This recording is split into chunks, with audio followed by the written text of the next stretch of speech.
Bom, pessoal, aqui é o Leonardo Bueno e eu vou gravar o meu vídeo preparatório para o vestibular do QG Acaritim sobre range. Para o pessoal que está assistindo essa série de vídeos aqui no CT Super Poker, saibam que a gente vai fazer a prova para o QG no dia 4 de outubro em São Paulo e no dia 2 de outubro online para o pessoal de Portugal e de fora do Brasil. E uma das matérias que a gente vai cobrar nas questões é o range, né? Muitos jogadores têm dificuldade com isso e dá para dizer assim que o range é o beabá do poker.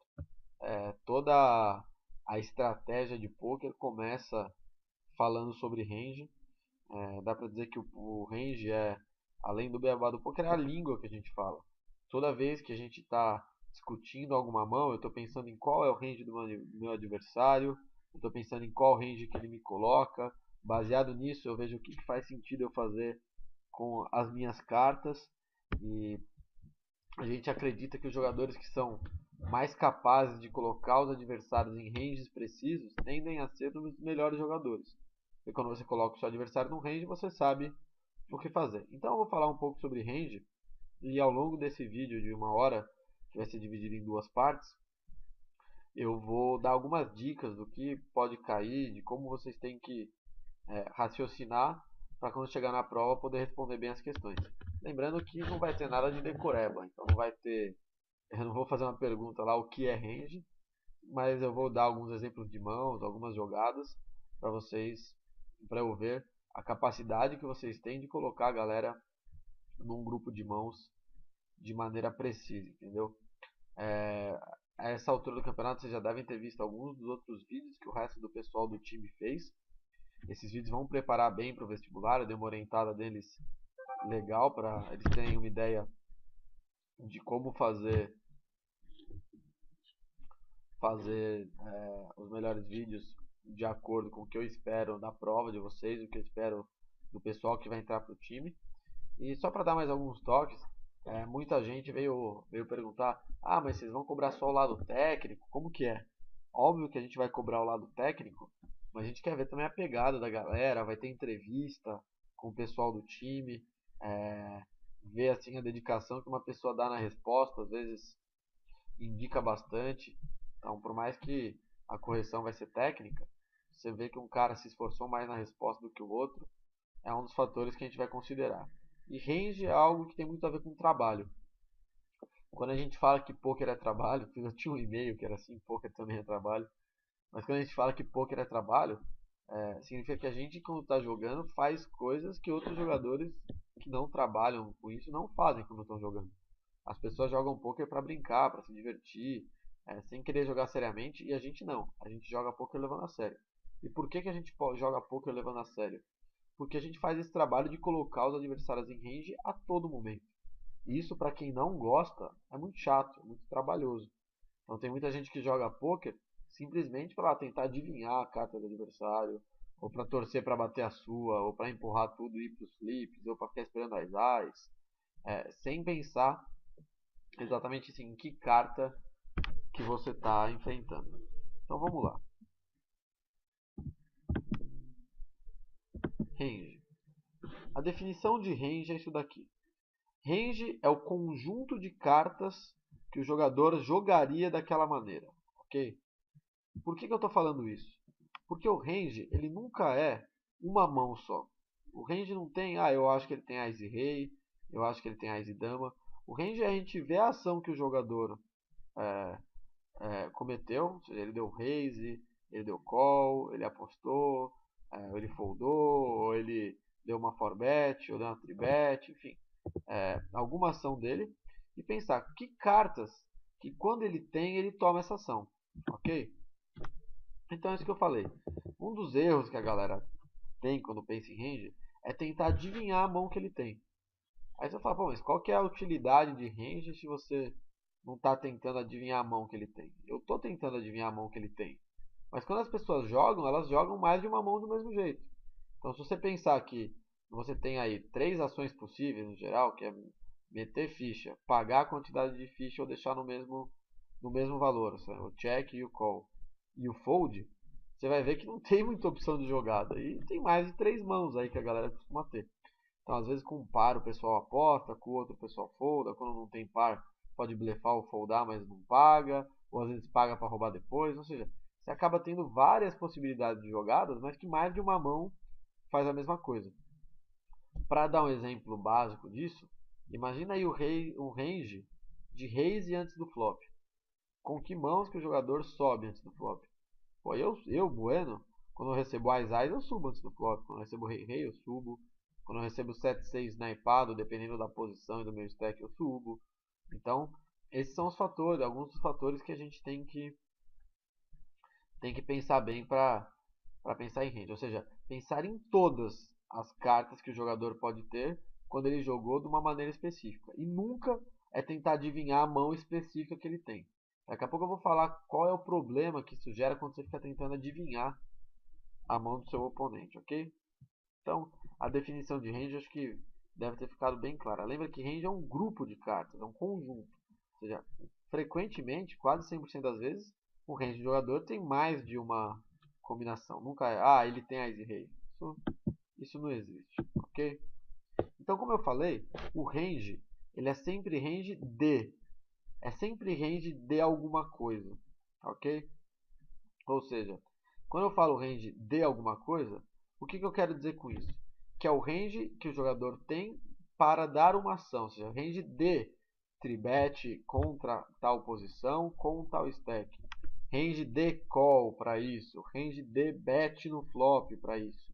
Então nunca tem um range sem ter uma ação. Ou seja, quando eu caio no flop, eu não estou pensando ainda, esse cara pode ter isso, isso, isso. Isso eu já pensei no pré-flop.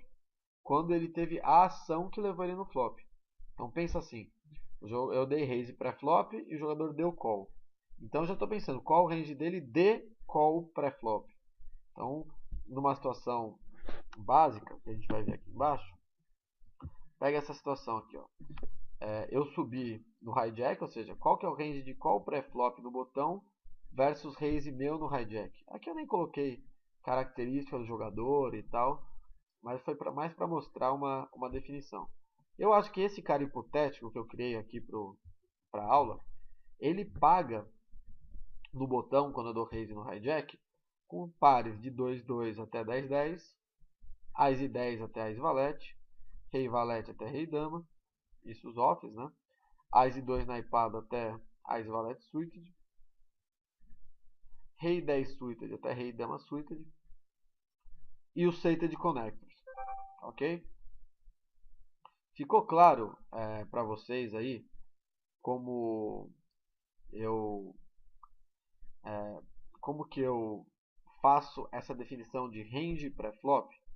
Eu vou separar a mão dos meus adversários em categorias, tipo pares, ases, ases naipados, reis naipados, mãos conectadas. Então, quando eu coloco Sated Connect, tem todos aí, até, sei lá, vai, 5, 6 suited. Não precisei colocar todos, porque isso aqui é mais um exemplo. E aí, vocês vão perceber que o range, ele tem que fazer algum sentido. Então, quando eu pego e falo, por que tem de 2-2 até 10-10 só? Por que não tem valete-valete, dama-dama, rei-rei e ás-ás? Porque eu acho que quando ele tem uma dessas mãos, ele faz algo diferente de pagar. Esse aqui é o range de call. Ou seja, imagina quando eu estiver lá no hijack para subir e pensar, pô, que mãos que será que esse cara me paga? E aí eu vou pensar, pô, pares, como que é? Pô, 2-2 ele deve só pagar. Acho que não vai foldar 2-2. Agora, valete-valete, eu acho que ele tribeta. Então, como eu acho que ele tribeta valete-valete, eu também acho que ele tribeta dama-dama, rei-rei, ás-ás.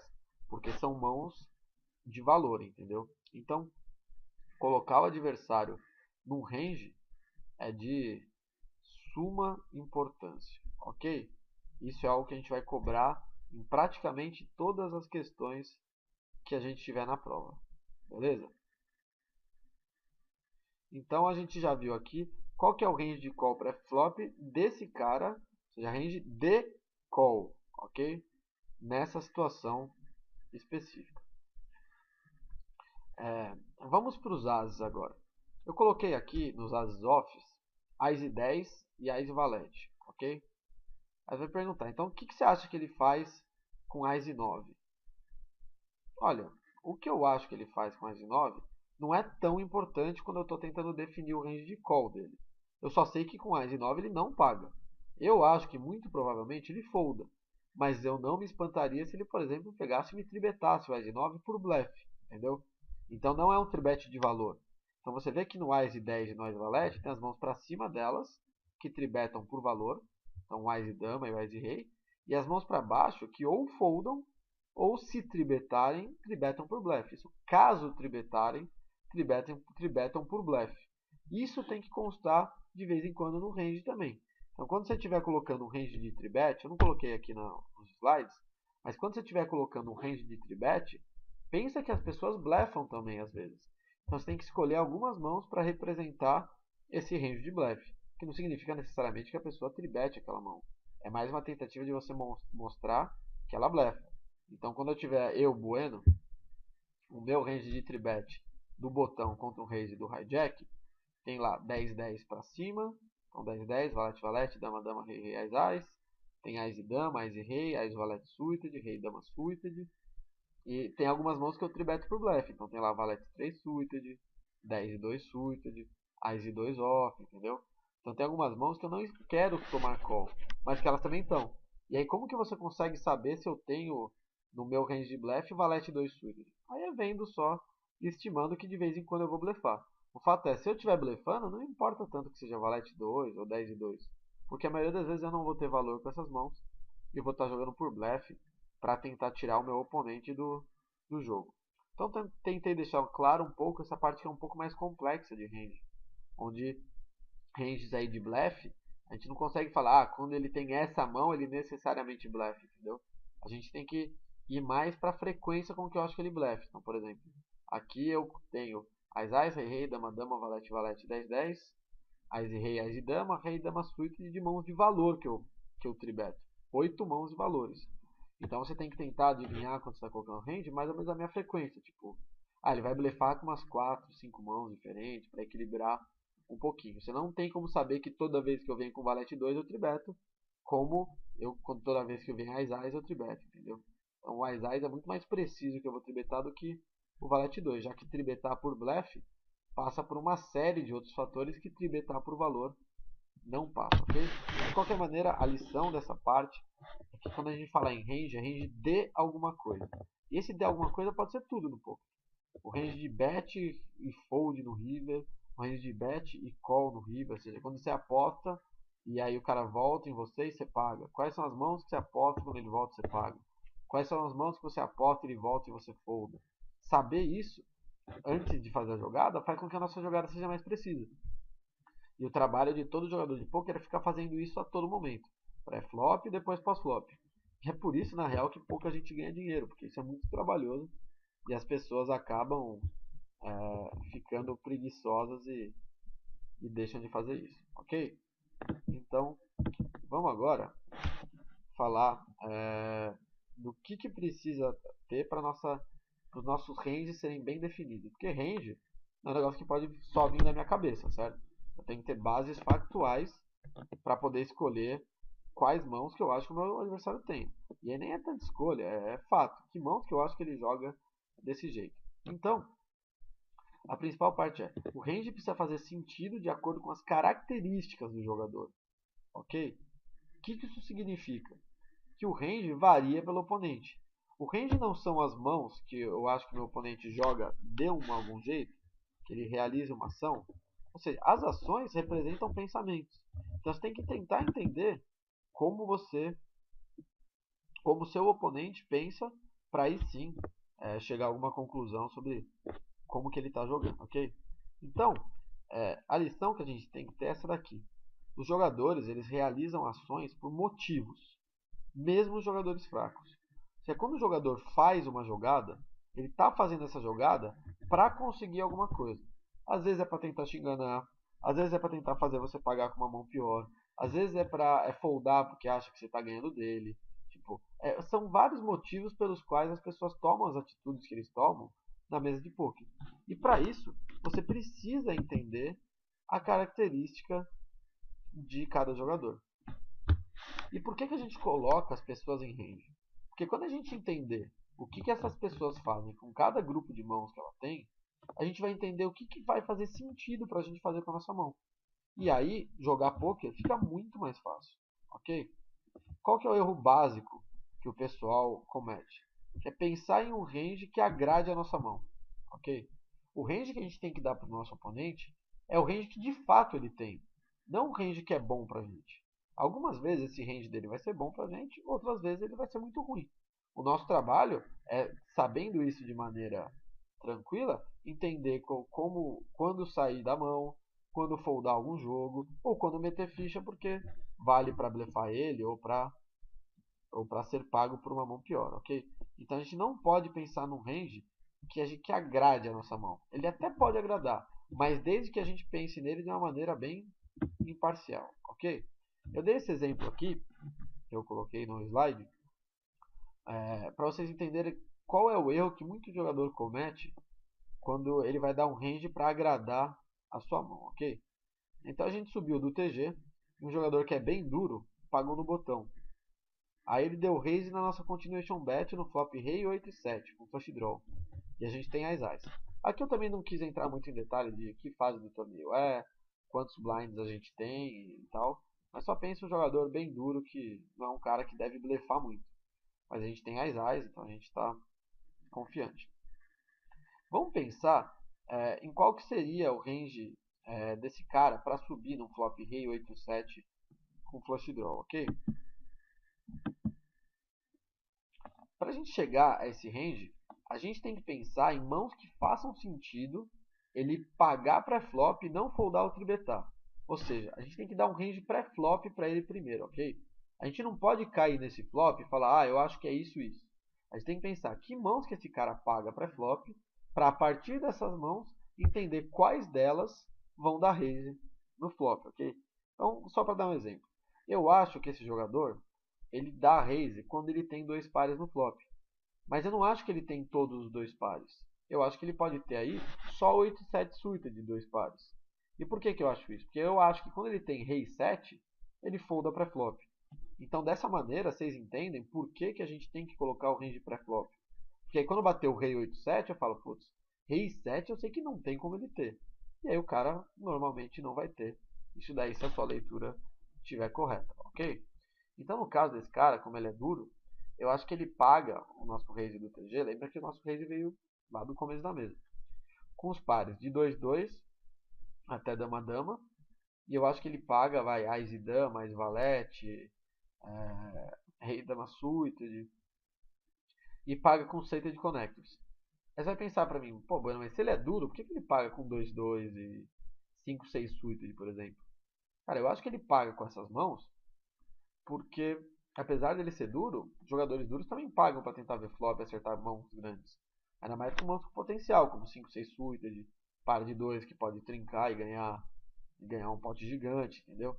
Então, o range pré-flop que eu estou colocando para ele é esse, vai de dama-dama para baixo, porque eu acho que ele é muito duro para tribetar dama-dama contra o TG. Esses as valete, as de dama, rei-dama suited, rei-dama off, e aí no seita de connector, ok? Então, dei esse range pré-flop e o meu trabalho agora fica mais fácil. Então, quando eu aposto do raise, eu tenho que pensar que mãos que fazem sentido para um cara com esse perfil subir nesse flop. Muita gente daria essa resposta errada aqui. Ás e rei, rei e dama, rei e valete, flush draws. E por que essa muitas vezes é a resposta errada que a galera chega? A pessoa vai chegar nessa resposta porque como você tem as ás, você quer que ele tenha uma mão pior que a sua. Porque você fica preso ao seu as-ás. Você fica preso emocionalmente a uma mão tão bonita como as as. Vem pouco as-ás pra gente. Vem uma a cada 220 mãos, mais ou menos. Então quando vem o as-ás e você tem que foldar, é duro foldar, não é fácil. Você esperou tanto tempo, achou que ia arrumar uma nota. E daqui a pouco um cara muito duro da raise. É uma situação que é muito, muito complicada. Então, por causa disso, as pessoas se enganam e dão um range baseado na carta que você tem. E esse é o grande crime da análise de range, ok? Vamos pensar no sentido de cada uma dessas mãos e ver se de fato um jogador assim daria range, ok? Quando ele tiver Ás e Rei, por exemplo, que ele, vamos dizer aí, ele tem Ás e Rei. Então, eu acho até que ele pode não ter tribetado o pré-flop com Ás e Rei. Se você achar que ele dá raise com Ás e Rei só porque ele acertou um par, você tem que pensar. As pessoas dão raise para um motivo: ser pagas por mãos piores quando o raise for de valor.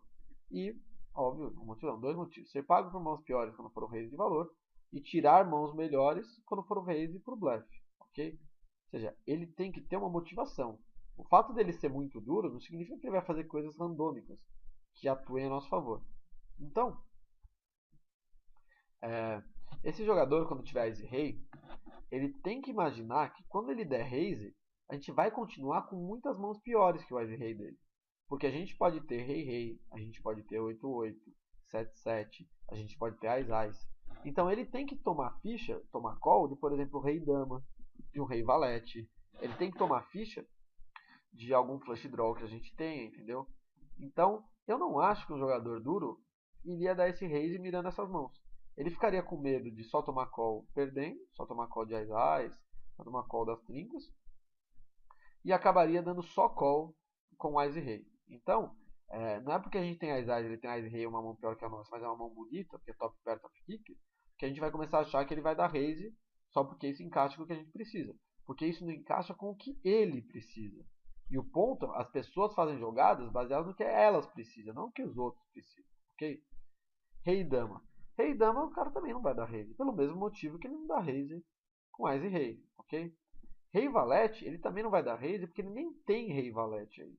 E por que ele não tem Rei Valete? Porque Rei Valete não estava no range que eu dei para ele pré-flop. Quando eu estava juntando as mãos que eu acho que esse cara paga, eu não coloquei Rei Valete entre elas.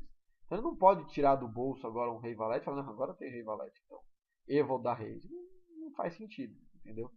E Flush Draws, mais ou menos a mesma situação. Eu não acho que um jogador duro vai dar raise com Flush Draw quando a gente apostou num flop desse, vindo do TG, mostrando bastante força. Eu acho que o jogador duro tende a ser mais cauteloso com Flush Draws que não sejam muito fortes, e aí acabem só pagando para tentar acertar barato, torcer pra gente dar check, ele dar check para ele ver o river, entendeu? Então eu acho que são os motivos pelos quais essas mãos ele não vai dar raise. Ou seja, essas mãos não podem entrar no range dele. Espero que você tenha entendido que tem motivo por trás, ok? A resposta certa, na minha opinião, seria algo assim: que 7-7 faz sentido ele dar raise? Faz. A gente está apostando no TG, ou seja, a gente está mostrando uma certa força. Ele com 7-7 deve se achar nuts.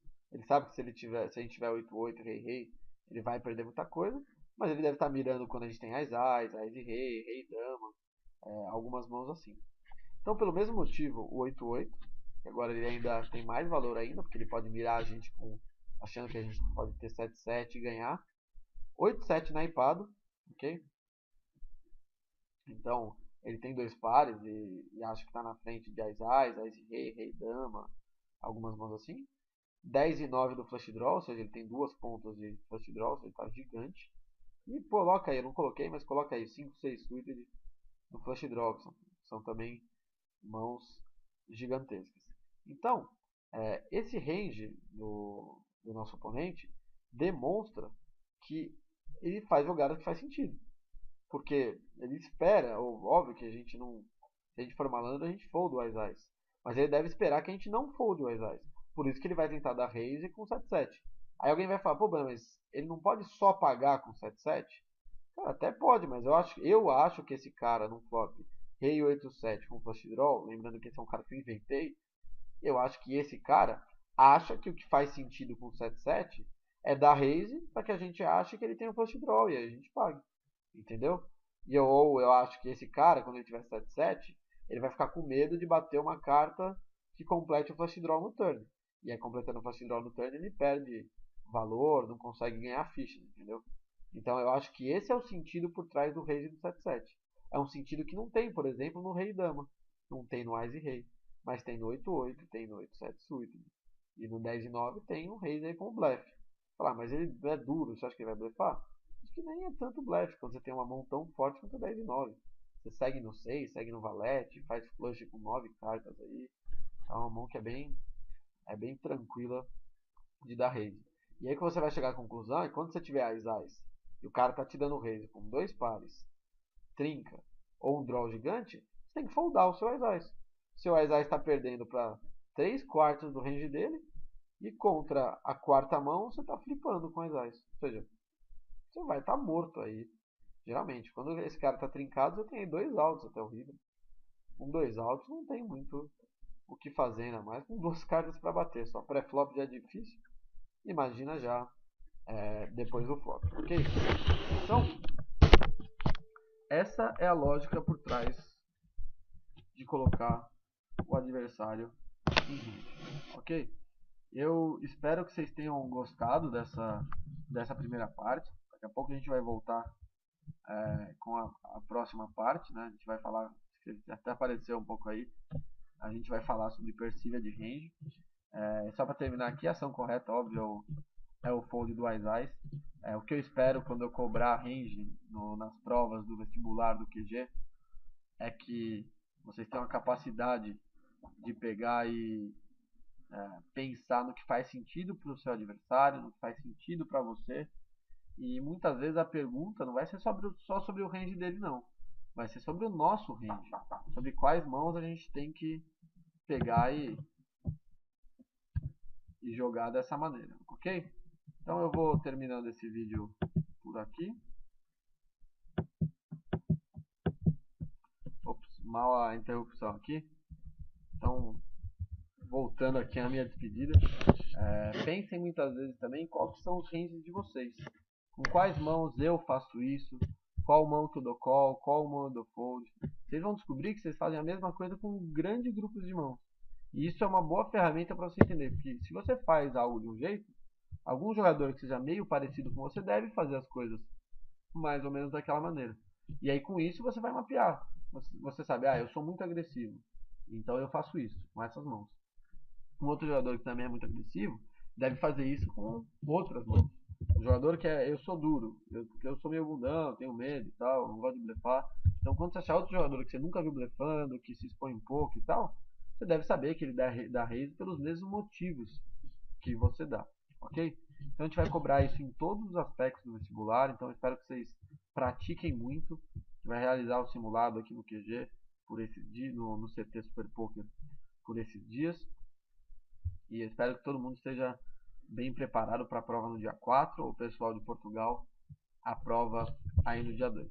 Lembre-se que range é o arroz e feijão do jogador de poker, ok? Então aquele abraço, espero que vocês tenham gostado do meu vídeo. Qualquer dúvida, manda aí para mim no Twitter, na minha página no Facebook, nas redes sociais todas, que a gente responde por lá, beleza?